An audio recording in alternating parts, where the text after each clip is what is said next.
What's going on, Kane fans and all of our viewers, fans tuned in? It's another episode of Brad and Bo podcast, episode number 3 coming at you, man. I got my guy Bo. Bo, what's up, man? Hey, I thought it was Friday, but I'm just feeling like Friday. You know what I'm saying? I got my drink, fresh fade. I don't know if y'all can see that, but yeah, you can't even get this in the city. Anyways, yeah, feeling good, baby. It's game week. Like you just said, big time game this week. As y'all know, us big time Kane fans, both rocking the U tonight, as always. But yeah, man, it's finally here. We're 3 days away from Miami versus Florida, right here in our backyard in Gainesville. I think starting tomorrow on Thursday, we should start to see a flow of Miami Hurricane fans travel up here north to Gainesville. I'm gonna be honest with you, man.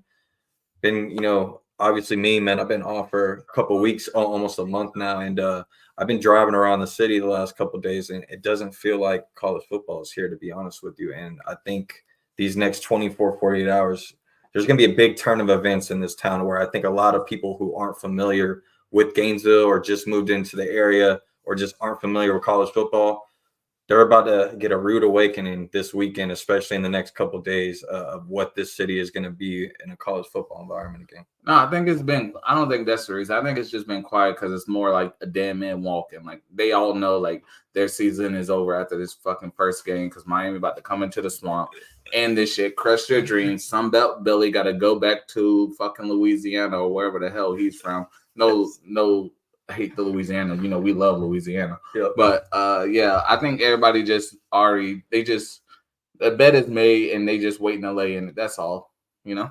Nah, I mean, I agree with you. I think at the end of the day, man, this is, again, first game of the year, brand new season ahead.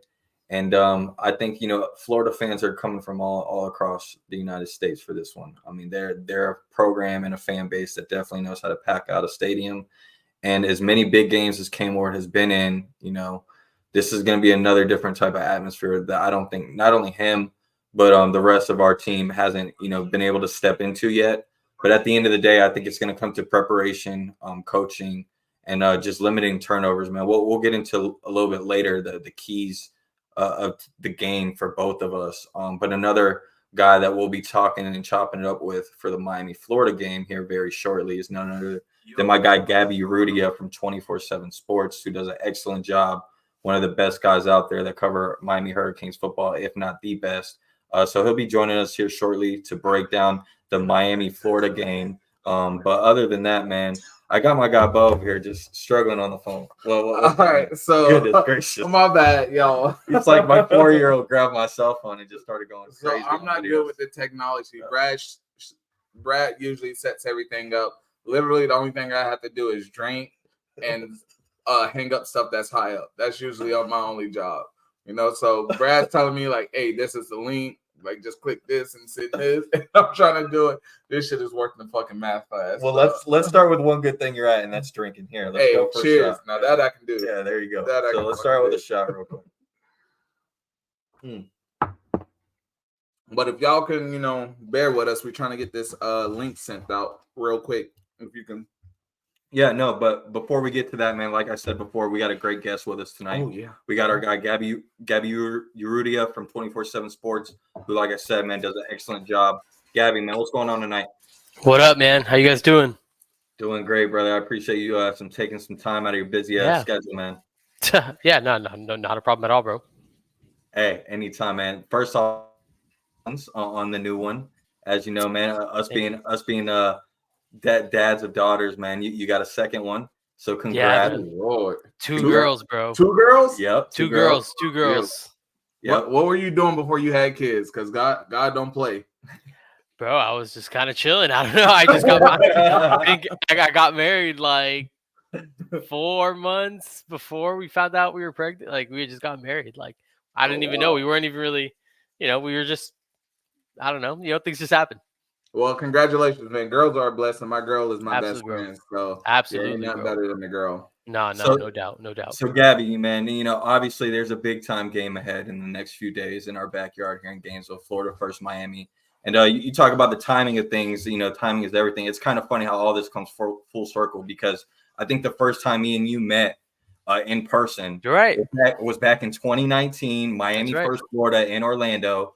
And I think that was right when you first started riding for the team, if I'm not mistaken, right? Yeah, it was very early. I mean, I think the 2018 season was the first time I like sat in the press box. Like for the first time, 2019 season a little bit more. So I was just starting really. Like I was just kind of getting my foot in the door with I think I was with State of the U at the time. Yep. Yeah, because I didn't start. Yeah, so that was very early on my journey. Yeah, I do remember we met in Orlando for that Florida game. Yeah, man. Funny how things come full circle, man. Definitely. But obviously, the growth not only with you, but what you have personally seen with Mario Cristobal being the head coach at Miami now in his third year. Like I said before, this is a big time matchup. Miami first Florida, Billy and Mario both into their third years, both on the hot seat from a lot of media concerns. What have you personally seen the growth of Mario Cristobal himself as far as a head coach going into his third year?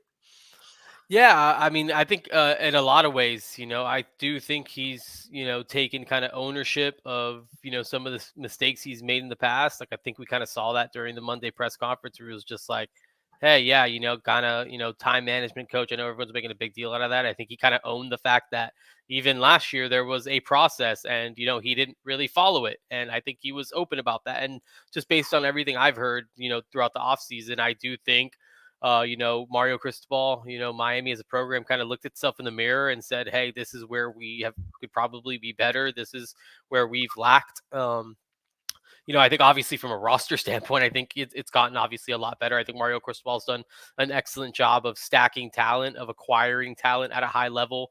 Again, you kind of just see what they've done at the high school level with guys like Francis Mauigoa, Ruben Bain. I mean, those guys just weren't really around before he got there. And then what he's done in the transfer portal has obviously, really elevated the ceiling and really the floor of what this program and this kind of as an organization can be. So yeah, I mean, I think Mario Cristobal has grown in a ton of ways. I thought he was again. I think people give him, again, I think everyone has something to say about Mario Cristobal. I mean, he's obviously not a bad coach. He won a Pac-12 championship, kind of, got Oregon, kind of got them rolling, and kind of handed it off to Dan Lanning, who's obviously, continued to make strides with that program. But Mario Cristobal is a good coach. He's a good program builder. He's a good culture builder. He proved that at Oregon. It just kind of takes time. And yeah, I think one bad decision in that Georgia Tech loss has kind of been that cloud over him. But I really don't think he's just like again, is he the best game day coach? Like, I don't know, maybe not, but he is absolutely like a good CEO, program builder, CEO type who's gonna again get the culture right and just eventually get the thing rolling by just being an absolute maniac in the recruiting process. So Gaby, Brad said something. I feel the same way. I was just shocked to hear it. Brad actually said, we both feel like this is a year for Miami. Miami should like I feel like everything is aligned for Miami to make that step into college football, and to make it really like assert ourselves in college football as one of the top tier teams. I think we have everything from a star quarterback, great running back, offensive line. I think Mario's a great head coach and recruiter. I mean, some of his game day stuff is iffy, but he went and got somebody to fix the game day stuff where he lacks at, which I think says a lot about a person where you can, you can admit like, hey, I'm not good at this. Let's bring somebody in to do it. Right. So I think that makes him an even better head coach because some people are just that stubborn, like, no, I can do it. You know what I mean? Right. But my question is, what do you think, what do you expect out of Mario this year? And what do you think he needs to do to keep, Canes fans excited and on his side? And yeah, I think win. You talk about all those things about how like this could be the year that Miami kind of inserts themselves as like, true contenders in college football. Like I agree with that. Like I think that this roster is built in a way that that this roster is built to compete. You mentioned Cam Ward. It all starts with quarterback. I mean, from the beginning of time, having a good college quarterback goes a long way. Again, this isn't the NFL. Having a really good quarterback makes a significant difference in college football. I mean, we've seen bad teams get carried to, really strong seasons on the backs of good quarterback play. Not always, but you've seen it. And Miami's not that. Miami's not a bad team with a good quarterback.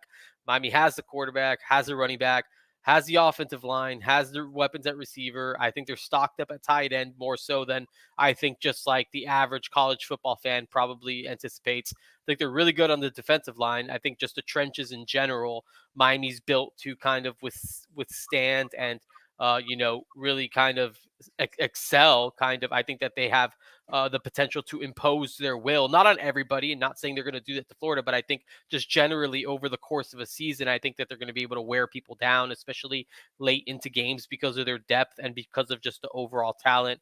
Again, I think they're really good at linebacker. Again, if I think that this is a roster that is extremely talented. I think that this is the most talented roster that Mario Cristobal has ever had here, obviously in his first 3 years.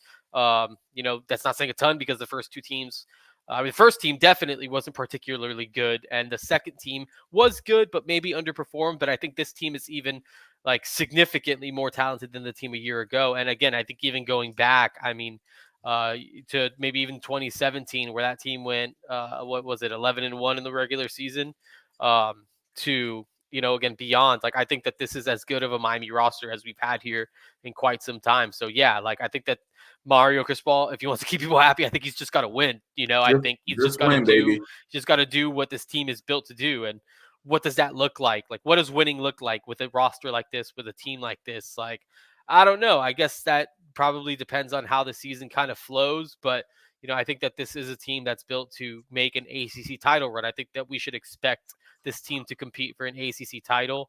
I think that we should expect for this team to compete for a spot in the expanded college football playoff. Yes. You win the ACC, you get the automatic bye. Even if you don't, like, I still think that this is a team that should be in the conversation as like a top 12 national seed. Like, I think that's where that's where the expectations should be, just based on the talent on paper. And again, you look around, and I think that that's fair. Like, I don't think that those are unfair expectations for this team in particular. Now, Gaby, I mean, we mentioned about Mario Cristobal and him being able to look in the mirror and some of the mistakes in the past couple of years and being able to try to fix those things.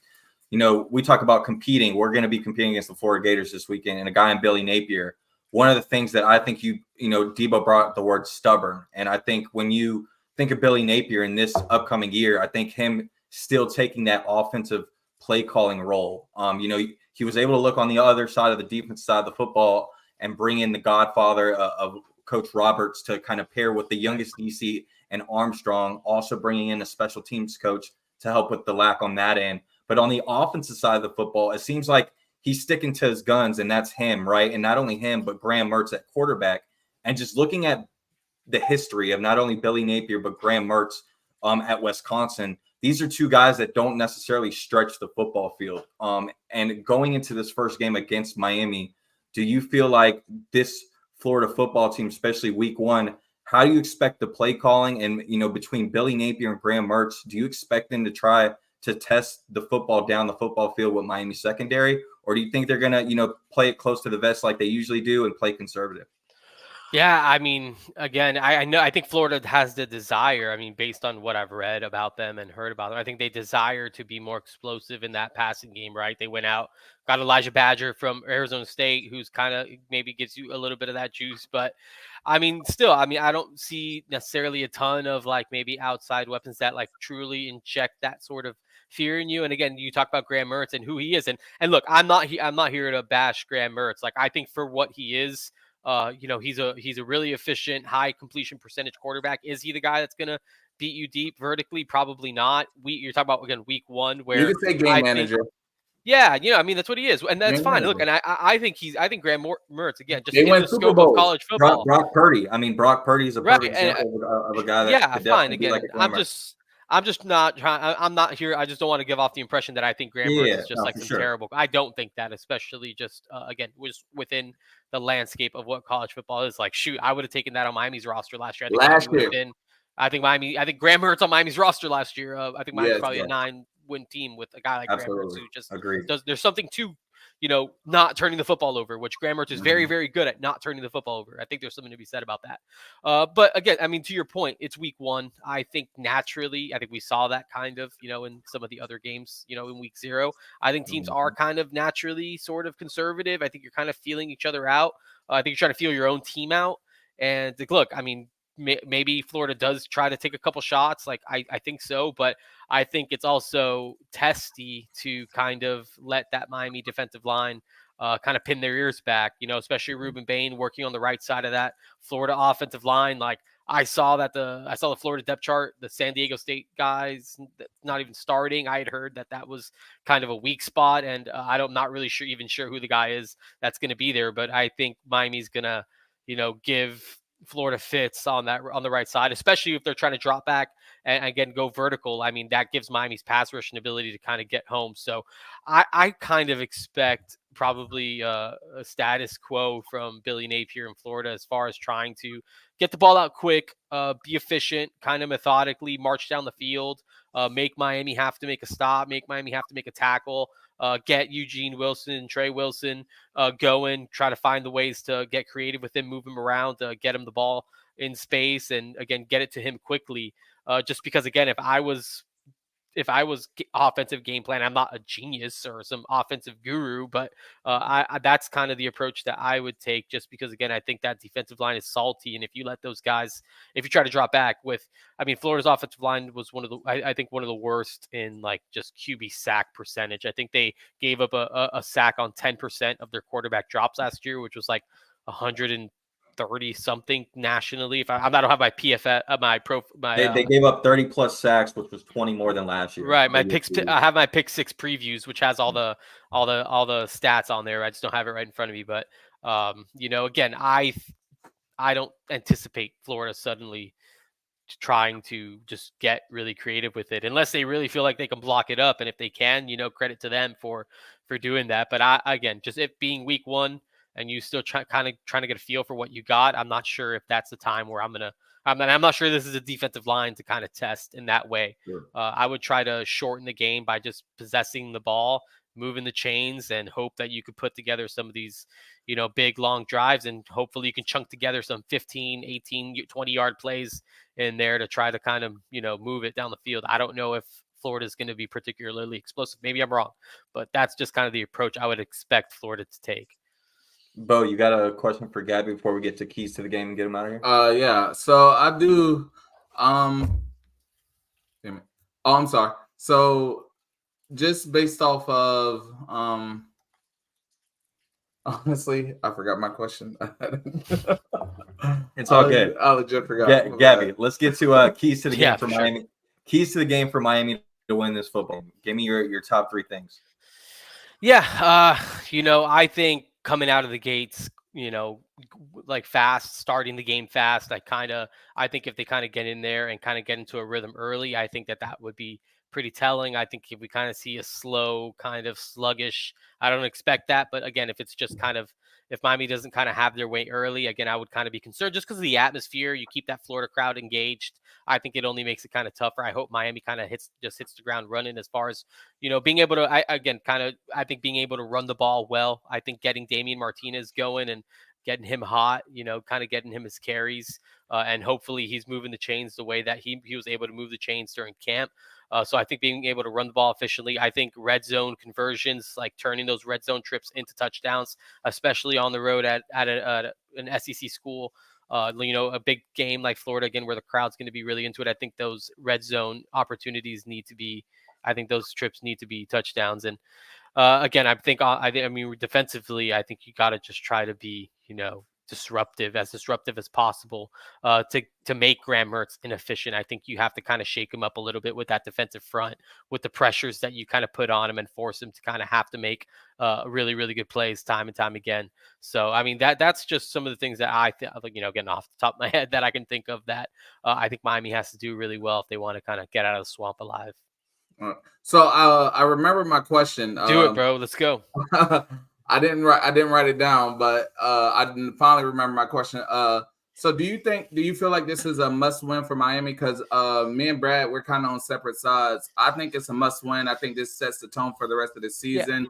Even if we lose, I know we could still win the ACC, get a spot in the playoffs and whatnot. But I think beating Florida is such a big deal and like something that we have to do to like prove to the college world like we're here. Like I think it's such a stamp on, for the Miami football program that we're here that I feel like it's a must win. Because, like I said, I know we could lose and still make the playoffs, but I feel like this game is just such a big game in Miami football history. Yeah, you know what? I think it's a big game. I think it's a really big game. I think it's one of those games that you want to win. I think you want it really bad. Would I call it a must win? I wouldn't. Just because again, I think if we're talking about like a must win game, I mean there's got to be like I again, and I think, look, I think regardless of the result of this game, I think there's going to be over exaggerations on both sides. Like, I think if Miami loses this game, I think there's going to be a lot of overreactions about Miami. I think if Miami wins this game, there could still be national championship. Right. I think there's going to be overreactions. I think there's going to be overreactions both ways, like either way this goes. So I think because again, must-win game, Miami beats Florida, but they go on to lose 4 games. I mean, what was the must-win about Florida? If Miami loses against Florida and that's the spark and they run the table, then again, I mean, there's not. I think it's a big game. I think it's a monumental game. I think it's a statement game. Is it a must-win game? I wouldn't call it that. I obviously think it's very important that Miami wins the game. But again, I think that I really do. I mean, that's kind of like my take. I think that the reactions, regardless, are going to be just too extreme. Like if Miami beats Florida and Swamp, Miami's you're going to hear everything. Miami's is the hottest team in the country. No one's going to beat Miami. They're going to run the table. Blah blah blah. If Miami loses against Miami, Mario Cristobal's on the hot seat. He can't coach, all that stuff. And neither one is, I mean, probably the most likely scenario is that neither one of those are true, right? Like, still a lot of football to be played after this, a ton of football. Miami gets basically 2 cupcakes after that, and then they got to prepare for a whole ACC slate, starting with a pretty good Virginia Tech team. So, again, I think you want to win this game. You got to win this game. Want it more than anything. It's an in-state rival, recruiting implications, a lot of guys that you're battling for.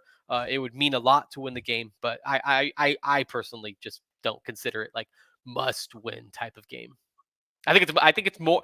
I don't even think it's a must-win for Florida, but I think it matters more to Florida if Florida loses this game. I think it's more impactful to Florida than it is if Miami loses this game. Because if Florida loses to Miami, I mean their road gets. I mean it's really really tough. Maybe I just feel that way because I have to live here and hear these damn Gator fans. Yeah, I guess. And look, and at the end of the day, Mario Cristobal's not going anywhere. So, like, I mean, even like you talk about hot seat stuff in the beginning. I'm not saying that you're saying that, Brad, but like Mario Cristobal's not on the hot seat. Unless they lose like a ridiculous amount of games that it's like embarrassing. But Mario Cristobal's not going anywhere. Like, I think Miami's in it. Miami's in it for the long haul with Mario Cristobal and.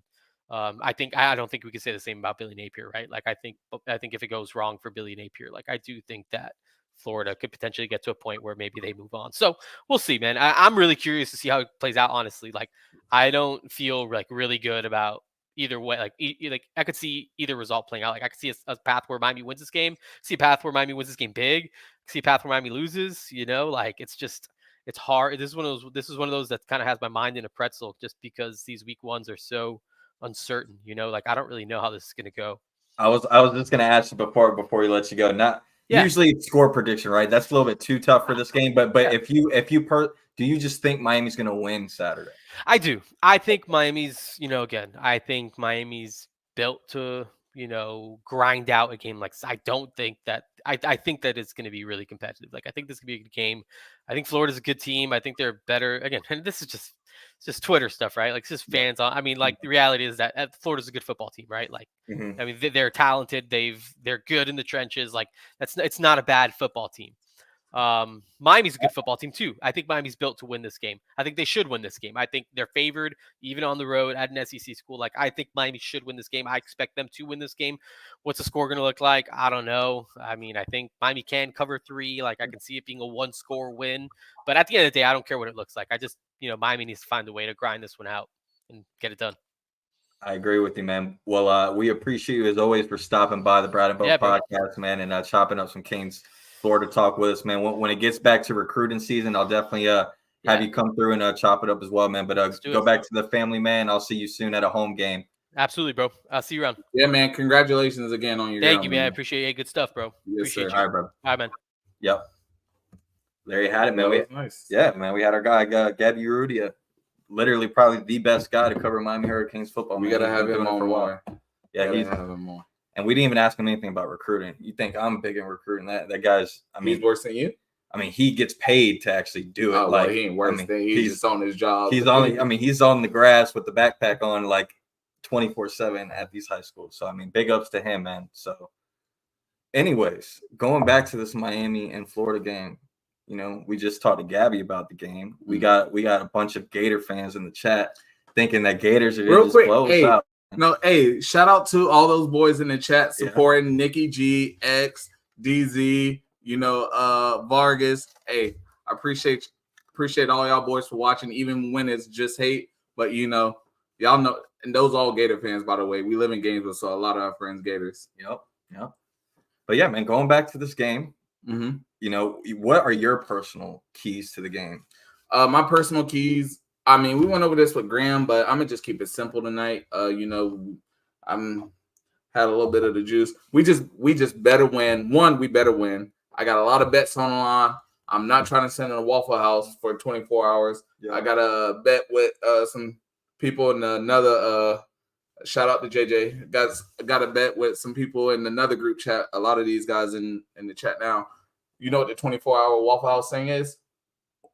So basically, you make a bet. So loser, they have to go to Waffle House. You have to sit in Waffle House for 24 hours. Every waffle you eat knocks an hour off your time. Okay. So, you know, you eat 12 waffles, you're only there for 12 hours. Exactly. Okay. But it's a lot harder than what it sounds. So that's the bet I've been trying to get these Gator fans to make. But it lets me know they're not too confident in their team because none of those motherfuckers wanted to do it. They tried to knock it down to 10 and all this shit. Then let's just wear a T-shirt. Like, no, I want you to hurt. You know what I'm saying? But nobody wanted to take the bet except Vargas. But, you know, that's too much money to be playing around with. Waffles, maybe pancakes. I don't know about waffles. Could it be chocolate chip waffles? You know how I am with those. I know how you. I mean, you got to pay for it regardless. Yeah, so. Chocolate chip waffles. I wouldn't turn that down. Yes, sir. I might take somebody on that bet. Well, so what'd you need the helmet for? Okay. Oh shit, bro. Yes. I mean, because it's motherfucking game week. You know what I'm saying? It's officially fucking game week. We 2 days away? Face mask doesn't even cover your chin, bro. Man, I'm a head bust. I don't need all that. All I need is that crown. Bro, that's all I need is that crown. With teeth out. You know what I'm saying? Like, that's all I fucking need. It's fucking game week here. Boy, I cannot wait. I cannot wait on this shit. Like, they dodge playing us so much, you know. So I take this shit to heart, you know, and I just fucking hate the Gator fan base. People think I hate the Florida Gators. I don't. I hate the fucking Florida fan base more than anything with a passion. You know, I wish I could just wipe my ass with all of them. But yeah, it's about that time, boys. It's about that time. Strap up, you know. But yeah, man, I'm just excited. You know? You and me both, man. You and me both been waiting patiently for this game, and next year will be even better because we'll be in Miami, and tailgate will be even funner. A lot of great food. I can't wait for all the Cane fans to get here in the next couple days. Yes, sir. Well, we're about in the middle of the podcast. I think it's time for another shot, you know. All right. I guess we could take another shot. For you out there in TV world, go ahead and take a shot with the boys. Yep. Come on, man. I know most of y'all married in a relationship, got kids. You know you need this damn shot. So cheers. And make sure you hit the like button. And this is the football. It don't got to be the Miami. This is the football. Yeah, finish that. Make sure you like and sub, please. Speaking of sub, there's going to be a lot of people subbing in and out for Florida's trenches, in my opinion. I don't think their offensive line, especially their right guard, right tackle, I think by the second or third quarter, they're going to be in deep shit. Yeah. And then when you look at the defensive line, again, third, fourth quarter, those guys, they got some big old boys. I ain't gonna lie. They're probably like 6'6", 6'7", you know, all hitting the 300 pounds, but they don't have the quality guys that our guys have brought in from a production standpoint. We got guys that have been playing college football, each of them 4 or 5 years, and they all got 100-plus tackles, 10-plus sacks. None of these guys on their roster are playing more than 2 or 3 years or have started the game most of the time. I mean, their linebacker group, they got a guy in Pup Howard that they're really high on from South Carolina. Never started a college football game yet and only had like 19 tackles last year at South Carolina, most of them on special teams. And yet he's supposed to be your number 2 linebacker compared to what, Wesley Basaint, Jalen Alderman. Like, I'm taking those guys all day. But other than this keys to the game for the Miami, Florida, man. We got 2 big time parties on Friday that we'll be attending. Yep. So we got the first one 5 to 7 at V Pizza. We'll have some former alumni, Lamar Thomas, a couple other former players will be there. We'll also have my guy Bo Ep.3 doing a live painting. We'll be auctioning off as well. Some food, some drinks. Then right across the street, we'll be at Capone's till about 1, 2 in the morning with Canes Wear, some more former players. And Sebastian the Ibis, the cheerleaders will all be there as well, man. What? Yeah, Sebastian gonna be there? Yeah, Sebastian will be there. Okay. Yeah. Okay. Yeah, I'm gonna need a pick real quick. You know what I'm saying? I want you to take a shot with Sebastian. Maybe Sebastian will take a shot with you. You think he will? Yeah, I think he will. So, hey, that'll make my life shit. Sab and both. That'd be a nice little profile picture. Well, before we maneuver from the Miami, Florida talk and talk about some other topics, what has been your most memorable Miami versus Florida?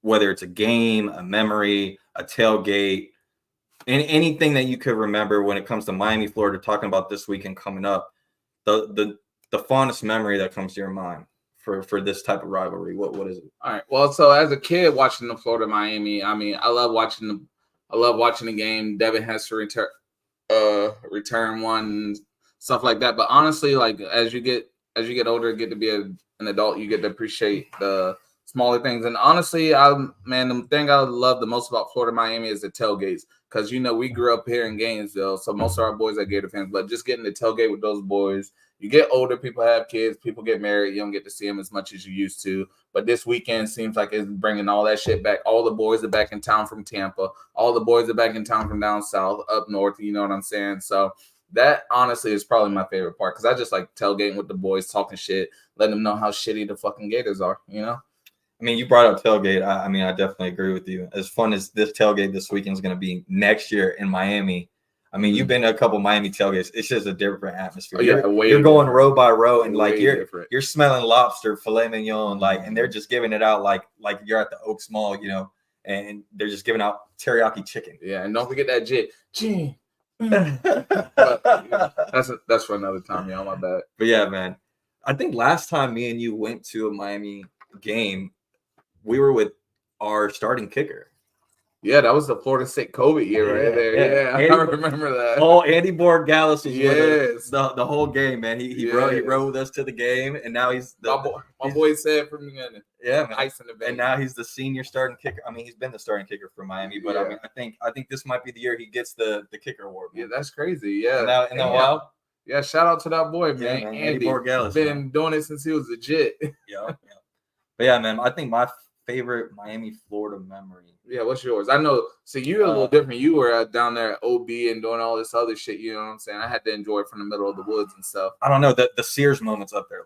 Oh, dear God. No, that was only Deion Sanders. But I would have to say, I don't know, man. I can't put one single game on it. It was definitely in the Orange Bowl. I would say when Maurice Sykes ran that interception for, I think, 98. Sean Taylor was on the team. I think it was 02, 03. That was one of the biggest times I remember being in the Orange Bowl and how loud the crowd was. And just, I remember being at that type of stadium. It was so old and rusty where like every home game, especially like when you went and took a piss at the long ass urinal where it's literally all connected, bro, it just smelled like straight horse piss all the time. Anytime like people were going down and like doing the CANES, it just felt like the whole thing was about to like fall, the whole stadium, man. And I don't like heights anyways. So I remember as a kid, like I never liked sitting up high. So I mean that might be one of the reasons why I always like sitting up close. But man, it was probably the Maurice Sykes moment. Just because, being around Sean when I was younger, being able to be pretty close to those type of situations was pretty cool. But I would say that. The stadium don't smell like piss. They ain't playing real football. That's true. That's true. Dude, I saw not to get off subject. Obviously, LSU is playing South Carolina this weekend. Well, we'll talk a little bit later about bets and parlays for this weekend's slip. But I saw a interview with a LSU offensive lineman. I don't remember what his name was, but big old white country boy. He's going to go in the first round of the draft, most likely. I think he has a single number digit, and he's an offensive lineman. Like I saw a picture of it. But anyways, before I bring my guy up, because I'm a surprise Bo real quick. But man, they had an interview of this guy. And they're like, all right, you guys are going against USC this weekend. And bro, this man was like, we're here to play ball. This is a business trip. We're here to knock the shit out of these motherfuckers. Like, was cussing and everything. And I'm like, oh, bro, this guy, we need like 12. You sure he was a single digit? Bro, single digit. Look it up. I don't know if it was like one of those pictures where at LSU they let other people wear the number 7 at times during practice, because it was crazy, because he was wearing the number 7 and it was a practice jersey. But yeah, it was an offensive lineman. But anyways, before we leave the Miami, Florida subject, I got to bring somebody else to the stage. This is not our guy. Who the fuck is that? Don't act like you don't know me, cuz. Let me get my money. Oh, is that the boy? Oh, don't play with me like that on here. What's that, man? What's going on? Shit. You know. Hey, I see you getting ready for winter. You growing your shit out, all that. You know, you usually clean cut. I'm trying to attract me an MIA-yo. Hey, we ain't doing that. No, we ain't doing that shit. Not on here. Not how they said it. Not on duty. Not on duty.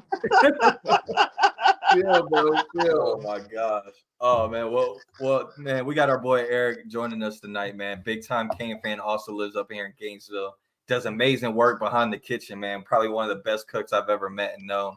But yeah, man, we got our fantasy football draft on Monday, but we got a bigger thing coming this weekend on Saturday. You're gonna be chilling with us the next few days, man. You're a big time Hurricane fan, living in Gainesville like us, man. What's your expectations for the game, and how do you feel overall? I really feel like they don't have a defense to stop us. I feel like they're an inferior team. Same on both sides. I saw a depth chart. I don't know if it's real because it's missing a bunch of people that I thought I would see on it. No, that's real. Our boy Graham Hall was actually the one that posted it. Yeah, because I don't see what's the cornerback from Lakeland? Cormani? Yeah, I don't see Cormani on there. Yeah, you don't see him because he doesn't see the field. What happened to him? Yeah, he's clueless right now. He doesn't. I didn't see him. I didn't see Andy Jean. Andy Jean's out for at least 2 or 3 months. Yeah, and they had the senior running back on there. I thought he wasn't playing. Yeah, so, he's gonna end up playing. They're desperate, man. They're desperate right now. Desperate times call desperate measures. Yeah, and I mean, it doesn't matter to me like who's playing or not playing, because they can have all those dudes, you know. And I feel like it wouldn't matter.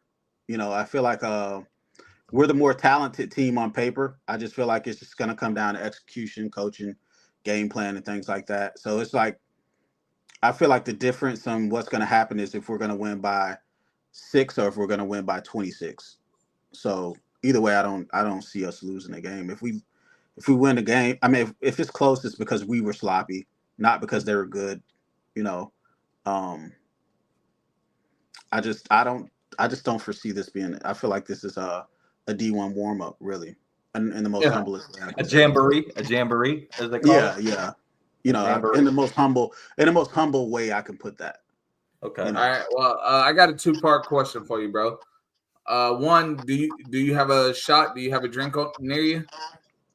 He's got liquor near him. He always got liquor near him. Come take a shot with the boys real quick. You know, let me see what I got back here. He's about every bottle he has is like $200 for him, by the way. Yeah, you doing so I got some I got a special edition mixtape here right here, but Saturday we're gonna bring out the Shannon Sharp, the Shay Shay, and we're gonna bring out that Laportier? Yeah, I got that Laportier. I got the Laportier right here, man. I'm telling you, we got one of these fresh, ready to be cracked for Saturday. We got what else we got over here? I'm telling you, bro. We got some white hen. We got some white hen ready to be cracked. Look at this guy. White hen. That didn't look too white. Yeah, for the people that don't drink brown liquor, I got some 1942 for us. It's some Clay Sazul, you know. So what are we drinking Friday night? What are we gonna crack open Friday night? I don't know. Let's see. Where we at? So this is special edition Remy mixtape. You see the label. All right. You know, but I'm ready to just celebrate all weekend, man. Honestly, when's the last time Miami came to Gainesville? 03 or no 08. Tebow. We got slapped. We got slapped in 08. It was that was the Tebow year, right? 28-3. 26-3. That was Tebow year. Yep. Yeah, that was Yeah, like because I know they're like they 2 won the in last. the last So 10 or something like. they won the last 2 matchups, but we've won 7 out of the last 10. Right. Oh, I thought it was 8 out of the last 10. I think it's 7 out of the last 10 that we've won. Okay. Wait, they won the last 2. They've won the last 2. No, I thought they won the one when Felipe Franks was their quarterback, but we won with Stephen Morris. No, they didn't. No, they didn't win that game. That was 13. Miami. We won that game. You might be right. I remember the Orlando game. They won the Orlando game, but we won the one before that with Stephen Morris and Duke. Yeah, that was 13. Yeah, we won that. Yeah. No, we won that. That was when it was still Sunlight Stadium. Like that. Yeah. It's the reason they avoid us. They wouldn't do that. I mean, the coach openly said they were avoiding us for a long time. Yeah. Listen, you got to remember, they got 93. We're not just playing the 80, 90 guys on Florida's roster. We're playing 93,000 people on Saturday. We're playing all of them. According to Billy Napier, they got 93,000 behind them that are going to help them win this game. Yeah, Billy also said he was going to come in and turn this program around. So what's his word really worth? Yeah. You know what I'm saying? So, I mean, they're playing Twister on the sidelines for special teams. I mean, they got a board of dots where these guys got to stand on in order to know if they got the right amount of guys on the field. You know that, right? Sounds like a some bullshit.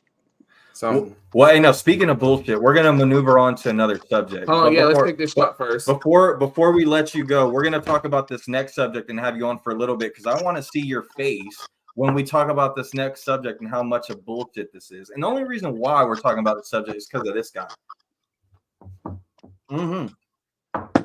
Yeah, we talking about you. I just came back from Days Hot, man. All right. Bro, I still got to hit it, bro. I wouldn't got it without me. Yeah, you better have your pockets right. You better have your pockets right. That is pretty spicy. It's got a kick to it for sure. Nah, I'm saying it's expensive, bro. Oh, it is expensive for sure. Woo! But anyways, going on to our next subject. So I'm ready to see your face reaction, and I wish other people in the comments, people watching, make sure you comment on this next topic that we're going to be talking about. You ready for this one, E? I'm ready. All right. We are going to have a debate between who is the better shooting guard, James Harden or Dwayne Wade, because some people think James Harden, who has never played defense in his entire career going back to YMCA basketball. Let's not act like fucking Dwayne Wade is Scottie Pippen. Dwayne Wade is one of the best defensive players of all time and definitely at shooting guard. He's literally what James Harden is. Jump in pass lane. Debo, I love you, my boy. I really do. Look at James Harden steals. Look at James Harden steals, bro. Oh my God! Don't worry, we got all the stats pulled up that we're. Debo, I love you, my boy. I really do. Anybody who's in the chat, who was better in their prime, James Harden? We got some people in the chat. Who was better in their prime, James Harden or Dwayne Wade? In their prime, all around. Come on, put James Harden. I'll give Wade as a legend. Put James Harden on that. Put James Harden on that 08 Heat team, and they don't win the title. Nope. You put anybody with Shaq, they win the title. Look at Kobe. No, bro. No. Stop. Just hear me out. Hear me out. Hear me out, Debo. Hear me out. Shaq was not even that. Hear me out, Debo. Come on, y'all. I can only put 3. When I say 3, I can only put 3 people's finals performances ever over that finals performance from D Wade. Did you look at his numbers in that final? Did you see? Can you recall his numbers in that 08 finals? Can you call them out for me? Let me know when I can talk. Right now. Because James Harden never I'm not debating D Wade's final. Bro, I'm not debating D Wade's final performance. I'm debating their primes. I'm debating what they did in their primes. That's when D Wade was in his prime. Yeah, he did that. But that's 1 year. Like James Harden had the game in the chokehold, unstoppable step back. He can get it any way he wants. Did James Harden? D-Wade didn't have a He wasn't as good as a 3-point shooter. He didn't have the mid range he had. He wasn't better at getting to the basket. But he's a better finisher. He's a better finisher. D-Wade is a better mid range shooter than James Harden. No, he's not. Yes, he is. Mid range? Yes. Come on, bro. Mid range? Yes. Bro, what do you think? Mid-range, yes. What do you think, bro? Mid range. Who's a better mid range shooter? Listen, did James Harden in his best year of his prime win an NBA championship? I'm not Did talking he? about that. I'm talking about throughout that Did entire he? prime. So I'm talking about the whole championships don't thing. matter. Championships don't Huh? matter. Championships don't matter. Yeah. Oh, we're doing, bro. We're doing it. We're talking doing it about based off we're that. talking Then, yeah, about the most I'm skilled just player that's talking about never their won run. anything worth talking about. Bro, I'm talking about their run in their prime. That's all I'm talking about. Terrible. It's not even close. That's all I'm talking about. That other shit you win. Because I'm not discussing it. I'm talking about their run in their prime. Who is a better player? I honestly think Dwayne Tyrone Wade Jr. Because he wants to grow a beard like James Harden. Say what? Because there's no way you would take James Harden over D Wade, bro. Most sane people would. No, nobody would. Not even Paul Nobody Pierce. would. Nobody would take James Harden over D Wade, bro. Nobody. They would to get you through the I season. can't believe you're saying that. I can't believe you're saying focusing on his playoff run. I'm not debating his playoff run. What playoffs for James Harden are you talking about? Hey, James Harden chokes in the playoffs. I would never choose James Harden for a playoff run. I'm talking about regular season in their primes. Does that matter? But, yeah. So you mean to tell me you're going to take a guy just because of what he does in the regular season? But no, I'm just saying their playoffs happens, their prime run. It's gone. No, I'm just saying their even prime in his run. prime. Even in his I'm just prime. talking about their prime run. Even in his prime. Okay, so if I had to do and account for the postseason, then yeah, I'll take D Wade. But that's not what we talked about originally. But since he wants to all switch around. Wait. So your question to me is James Harden a better regular season point guard than Dwayne Wade? Because that's I the don't only care thing we talk about. I'm saying who is better all around? Who's the better player, James Harden or D Wade? All around? D Wade. D Wade. It's D Wade. Okay. He leads all shooting guards in blocks ever in the history that of doesn't make you a better all-around player. But of the NBA. Third greatest shooting guard. Can I finish? All right. Who is the better scorer in their prime? James Harden. All right. Who's the better three-point shooter? James Harden. Harden. Who's the better mid-range shooter? D Wade. D Wade. Look at the numbers he's out. Who's the better free throw shooter? D Wade. James Harden. No. Yeah, I retract my point. Harden was that's I need y'all to listen to this. Those video game numbers because he was drawing all those fouls. Who's better at getting to the basket? D Wade. No, James Harden. Who's better at finishing at the basket? Flash. D Wade. No, D Wade is better at finishing at the basket. James Harden is better at. No. The man averaged the most free throw attempts. Stop that. D Wade. Flash was better at getting to the basket. He's never averaged the most free throw attempts. D Wade did it before James Harden would. Because James Harden, listen, this is what I'll get at James Harden. He perfected the art of drawing fouls. Correct. He perfected that. With the step back, I've never seen this. Luka probably got a better step back than James Harden, but outside of Luka, I've never seen a better step back than James Harden. But he was so great at drawing that foul with the step back. I've never seen anybody get to the line. Like he would have like 36 points and 19 of them would be from the free throw line, drawing fouls. It wasn't like he was out there getting it from the muscle like Iverson or like Jordan or like Kobe. When they 30 and 40 basket and 30 and 40 was from the muscle. They wasn't from the line. I'm sorry, bro. I'm not giving nobody no credit from scoring 19, 20 points from the free throw line a game. So then you hate Joel Embiid too. Joel Embiid's always been overrated. I mean, we played with him in games though. He's not that good. He got better though. I'm sorry. I'm not got better. Give me Joker over Joel Embiid. Me too. I'm a Denver fan, so yeah, shit, me too. Hey, give me about 2. Hey, let Bam cook for another 2 years. I'm taking Bam over Embiid. Give me Wemby over Joel Embiid, and he's just coming off a rookie year. And give me Wemby in about 2 years, yeah. Give me Wemby right now. Wemby had more blocks than like all whole NBA teams last year by himself. Yeah. Give me Wemby. Hey, I'm a Wemby guy. I took him in our fantasy draft that we did on the podcast last year. I think he's the next great thing. Give me Wemby. But so this next topic, you can't talk Joel. You can't talk Joel, Wafer, Knees, and Embiid to me. There's no. You have an argument with. I'm a Joker. I'm Team Joker. You have no. You got to be able to do it all. Give me AD over Embiid. I'm a hang. Let my nuts hang. Give me Joel Embiid. AD over Embiid. Give me AD. That's toss up because they both get hurt. They both. When AD balling though, AD balling better than Embiid. Yeah, he balling his ass off. When AD not that's a hurt, tough one. give me AD over Embiid. So that's a what tough 3 one. players Speaking right of there. tough ones. Speaking of tough ones, let's move to our next subject. We might as well just keep you on because you've been chopping that with us. You might as well. No, he's been agreeing with you, so he wants you to stay on. That's all it is. Right. No, that's all it is. This is good conversation. This is this is another good topic that I think I don't think all of us are going to agree on, and I think this is a good conversation to have. I was thinking about this earlier today, right?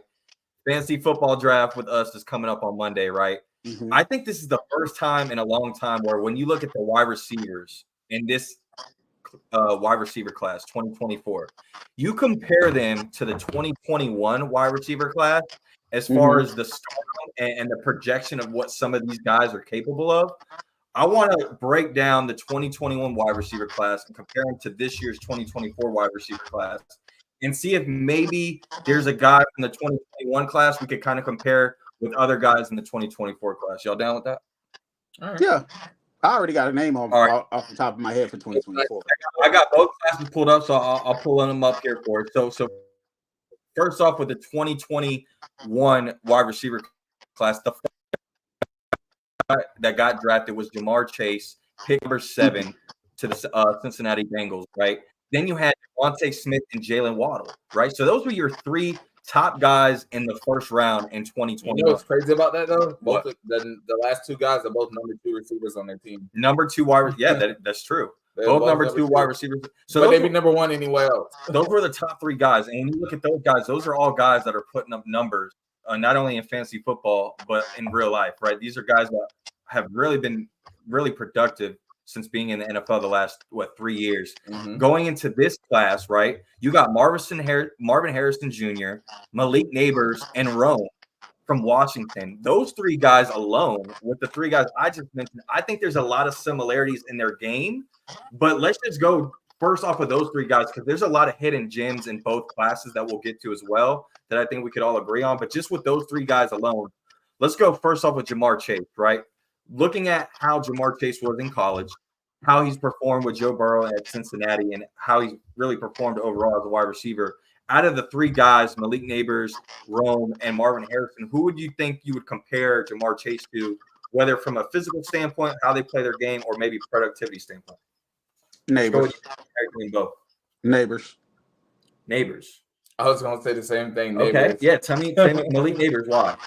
Explosive, big, especially lower body, stout, like can run the routes, and he's going to win it either on strength, his route running, or like just fucking like I'm better than you, I'm gonna get it, So I think they got a lot of similarities. That's who I would have picked to match Chase.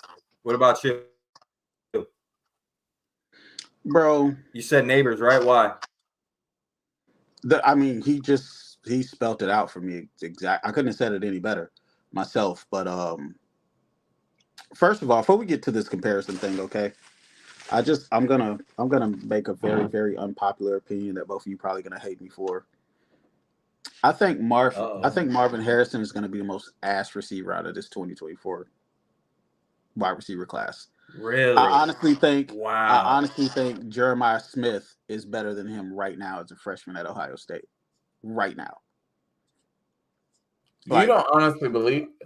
You don't honestly believe that, do you? Like you just trying to throw? No. I'm dead serious. Marvin Harrison is actually, out of the 3 guys, he's set up for success more than the other 2 guys. You got a guy like Kyler Murray who is going to be slinging the ball around. They're bringing other weapons. That's the reason why he's going to be the lowest producing receiver out of this class. I guarantee you. I will bet it. Kyler Murray? Because of Kyler Murray? You're not worried about Daniel Jones and Malik Neighbors? And watch. Daniel Jones is ass. He's going to throw like 47 slants to Malik Neighbors. Yeah, watch and see what I say. He's the can of ass. Yeah. Oh man, trust me, bro. Watching that Hard Knocks Giants and seeing that president and the GM like being so concerned about trying to get a quarterback in the draft because they weren't sold on Daniel Jones and they still went out and got Malik Neighbors just goes to show me like they still need a lot of help. And it's funny because y'all brought up Jamar Chase and Malik Neighbors, but I would actually. I don't think he's going to be the best. I think Neighbors is more out of this class, but I don't think he's going to be the worst because of their game style. Really? So with Malik Neighbors, you watch how he was at LSU, and you watch how he's going to be at the Giants. In my opinion, this is going to be a guy that gets a lot of quick opportunities where the ball's going to be out within 2 seconds. So you're not going to get a lot of deep shots. It's going to be a lot more like Kadarius Toney type in Jalen Waddle. The way Jalen Waddle and Tyreek Hill is used at the Dolphins, where it's a lot of reverses, quick screens, like very quick passes. That's where I think Malik Neighbors is going to thrive the most because of his agility, acceleration, and just how It's quick going to he be all is. short stuff. I think he's going to. Yeah, that's where he's going to. He's going to be more of a all short stuff. where he's going to get small catches. And I don't. So Jamar Chase is the opposite of that. I think Smith and Waddle get used a lot more how Neighbors would. So I would compare Neighbors probably to Waddle. If I had to guess, I would say Waddle out of the three. That would be my guess. Just because Jamar Chase is more that like true technician wide receiver, where I would actually compare Marvin Harrison Jr. to Jamar Chase. I think Marvin Harrison Jr. is going to be. That's just me though. In that system, I actually think Rome. I think low-key Rome might be the like statistic wise and fancy football numbers. I think Rome might surprise a lot of people just because there's so many weapons around them. But I think the chemistry that Caleb and Rome has, rookie to rookie, I mean, as long as Caleb is healthy all year, I think Rome is really going to. You ain't finna get me to put no stock into any Chicago Bear. I don't care what the position is. Like that's where talent goes to die. If you ask me. Really? Even with Caleb Williams? See, I feel like that with the Titans. I feel like the Bears and the Bears, the Titans, and the Browns are where talent goes to die. I don't care. Like you would have to put Tom Brady. You feel that way? You have to put Tom Brady on the Bears for me to believe.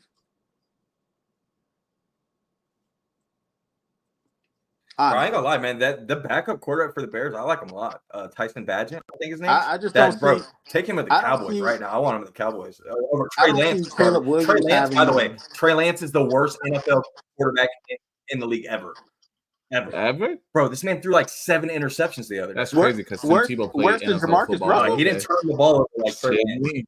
Where's the Jamarcus Russell? I'm taking Jamarcus over Trey Lance right now. Yeah. Wow. Bro, Trey Lance is ass cheap. Bro, I'm talking about practice situations. Calm down on Johnny. Hey, practice situations, you know, the day before the preseason games where they practice and scrimmage it, like on practice on Fridays, he throws interceptions there. And then on the preseason games, he throws interceptions. Bro, it's just interception after interception. I have never heard anybody or seen anybody throw more interceptions. I got a question for you guys. Do you believe that Caleb Williams is going to have? Guess what, Eric? We got a loaded running back room at Dallas right now, man. We got Ezekiel Elliott and Dalvin Cook, baby. Dallas is going to win. Dallas is going to win 12 games and go home in the first round. I'm not even. Meh. 12 games? Nah, we ain't winning 12. Nah, we ain't winning. Maybe 10. Maybe 10. Listen, Dallas has always been like the one of the. Here's the thing: as soon as Dak Prescott, they've been one of the most talented teams in the NFL for like the past 4 years straight. And what do they have to show for it? Longer than that. Probably longer. Yeah, like really. So we had those 3 wide receivers. You look at talent on paper versus what goes on the field. Like look at Diggs. What's your band name at defensive end? Whatever. Micah, Diggs, CD, like they have literal stars everywhere, like littered all over the place. And what do they have to show for it, bro?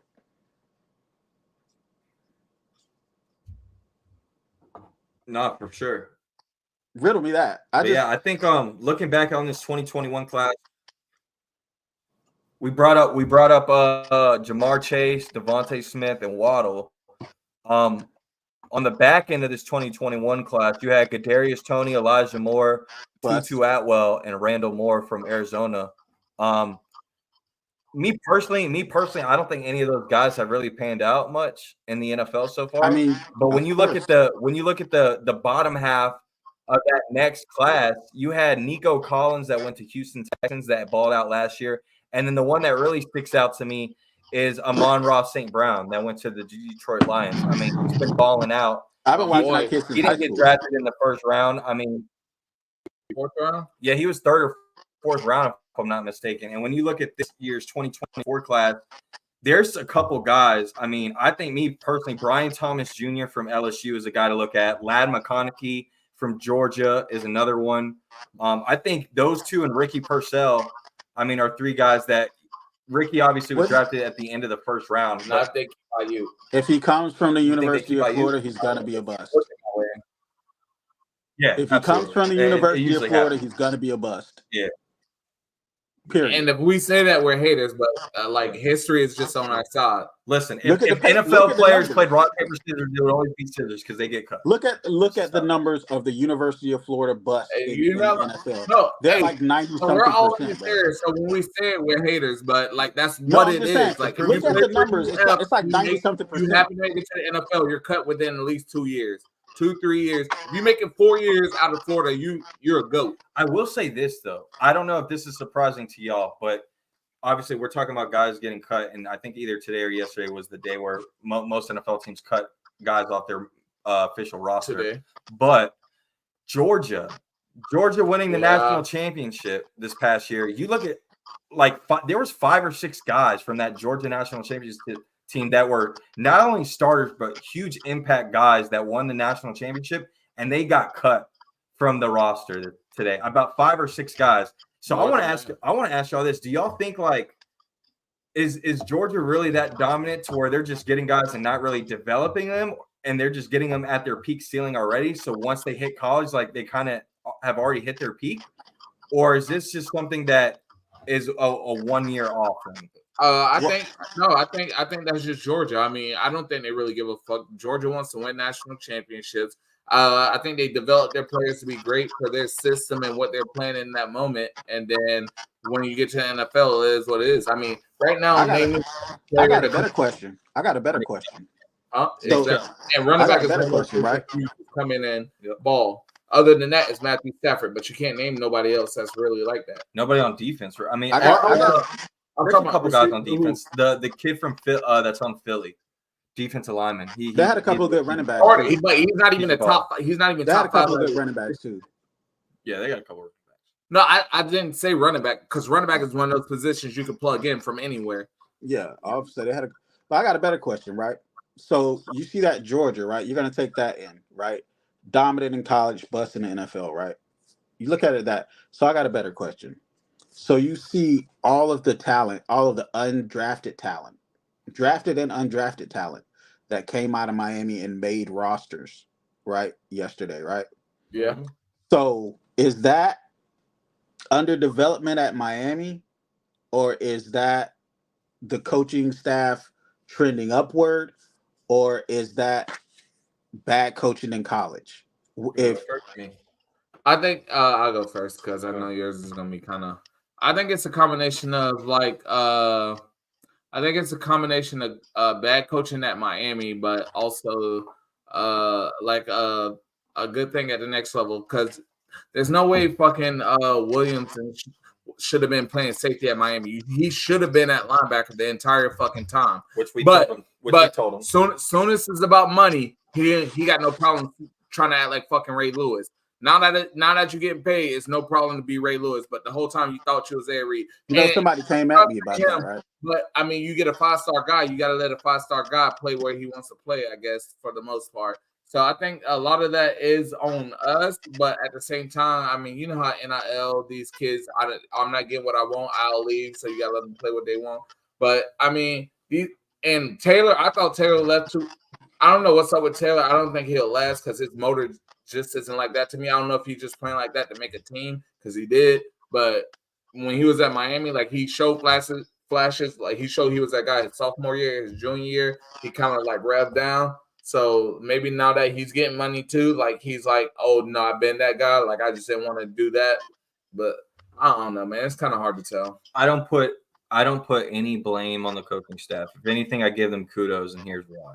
First off, right off the bat, James Williams and Cam Kitchens. These are 2 guys that were going to be Miami Hurricanes no matter what through their recruitment process. When they were at Miami, we got the best out of them possible.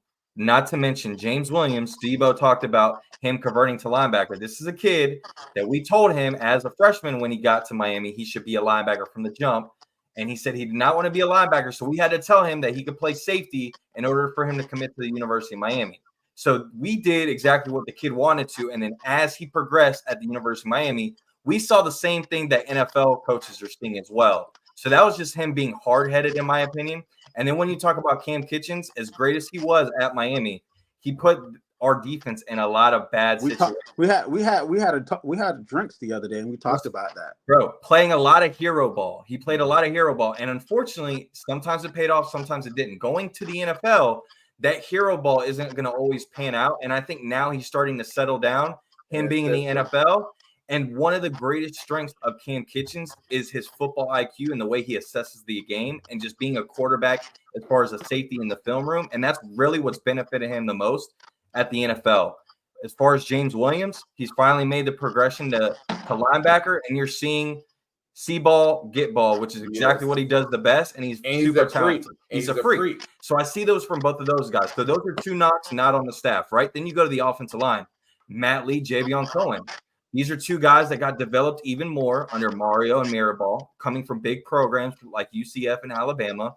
They took their game to another level at Miami, were great, went to the NFL, and both not only made a roster, but got to sit the final game of the preseason because they validated their name on that roster, right? I think the only guy that you really got to look at is Leonard Taylor, and that's why I haven't mentioned him yet. Leonard Taylor is a kid that never hit his ceiling at Miami.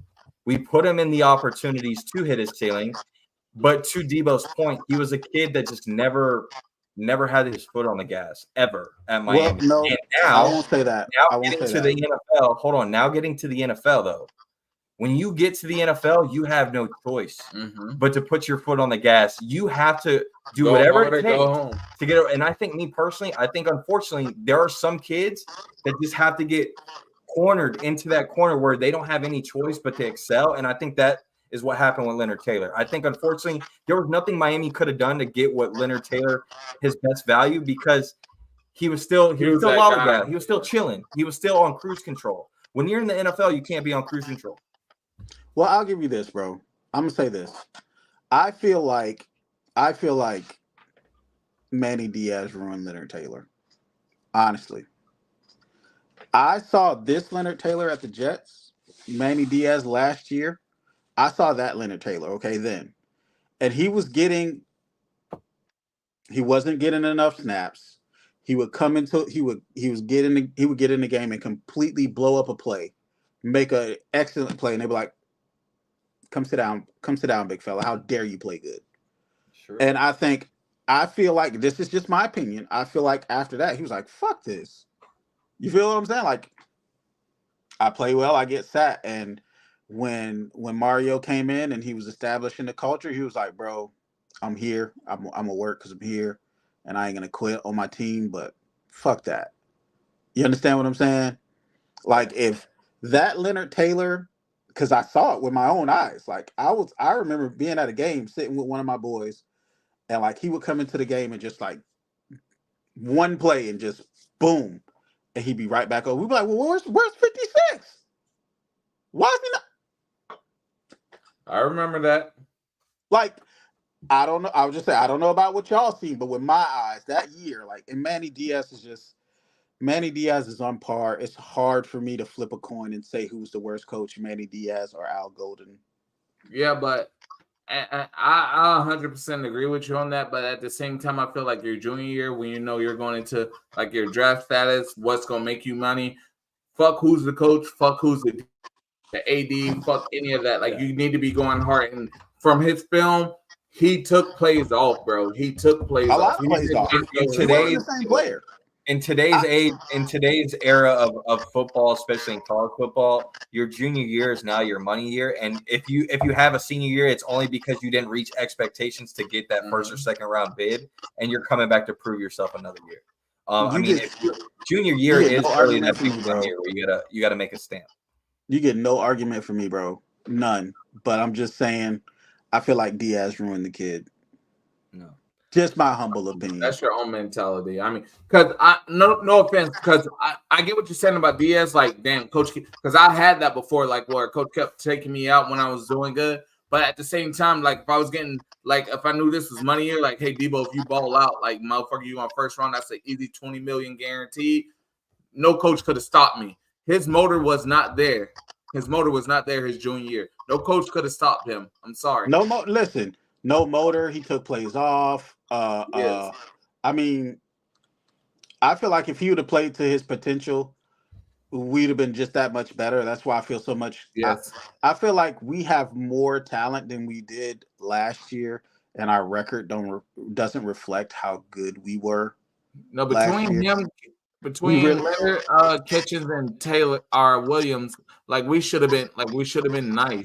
You know what I'm saying? Y'all gotta remember. Yeah, we should have at least been a 9-win team. As nice as we wanted to be on defense, man, we had a quarterback on offense that was literally weighing us down like an anchor, bro. We had a quarterback that had more interceptions than sacks.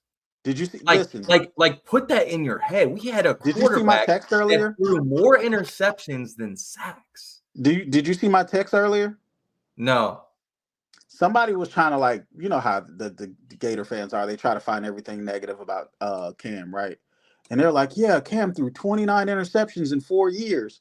And I'm like, okay. And TVD threw half of those interceptions last year. Yeah. Last year, not in 4, 1. Yeah. It's an upgrade, my guy. Named one player off of Washington State. I'm just saying, TVD threw half of Cam's career interceptions last year.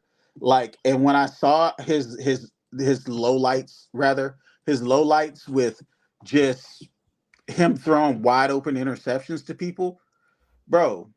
If we would have had Cam last year, we would have been a 10-win team easy. Bro, not even Cam. Give us I mean, we talked to Gaby earlier before you jumped on. Gaby with 24/7 Sports with Miami, and we were talking about Graham Mertz. We would have had Graham Mertz last year, bro. We would have been 9-10 wins easy.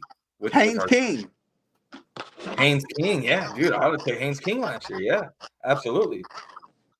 You know what's funny is a lot of people are getting hyped about this Miami Florida matchup, and it's funny because I think about last year when we played Texas A&M, and you look at the talent on paper that Texas A&M had compared to what Florida has this year, and I would take Texas A&M on paper over Florida's. Texas A&M on paper was a million. And let's not get it twisted. Quarterback Connor Wigman, when we played him at A&M, Connor Wigman was like that. He was just as efficient and was good, just like Graham Mertz was. And they had a lot more talent at wide receiver skill position. Evan Stewart. They had a great running back, in Devin A-Chain as well. The previous year when we played them at A&M. I mean, they had some guys, and we had a very close game. Should have won that one, but the year after we won. But I don't see this being close, man. But we were able to talk Miami, Florida, got to chop it up about the Harden Wade debate, talked a little bit about the 2024 wide receiver class and 2021 class. But we had our guy, Gaby Urrutia, our boy Eric, another Miami Canes fan as well that lives up here in Gainesville with us, man. It's been a pleasure. I'm glad everyone has been tuned in. Make sure you hit the like and subscribe button. Please hit that on the Brad and Bo podcast, man. Man, before I get mad, please. We appreciate you for sliding through and chopping up with us, man. We'll be kicking it with you the next few days, man, and hopefully our next podcast we'll be talking about this victory, Miami over Florida. And I'm coming back. I'm gonna be honest for the post. I'm gonna be honest with you. When we get this W, our next podcast, the whole segment, the whole hour is nothing but Miami talking shit about Florida and how we're gonna pull up every bookmark that I have saved, and we're gonna go through each one, and we're gonna just trash that guy. Every game highlights, the whole 9 yards. I wore my helmet the whole time. Man, you can wear whatever you want that night. We're ready. And our next podcast, by then, we'll have our fantasy football lineups already drafted, so we can talk a little bit about our teams too and what we expect about that. But yeah, Miami, Florida recap, fantasy football draft recap will be on the next podcast, man. But I hope y'all like this one, man. Episode 3, Brad and Bo podcast. We appreciate you. We out tonight, man. Hope y'all had a great night. Hey, appreciate y'all. We out. Appreciate y'all. Yes, sir. Yeah.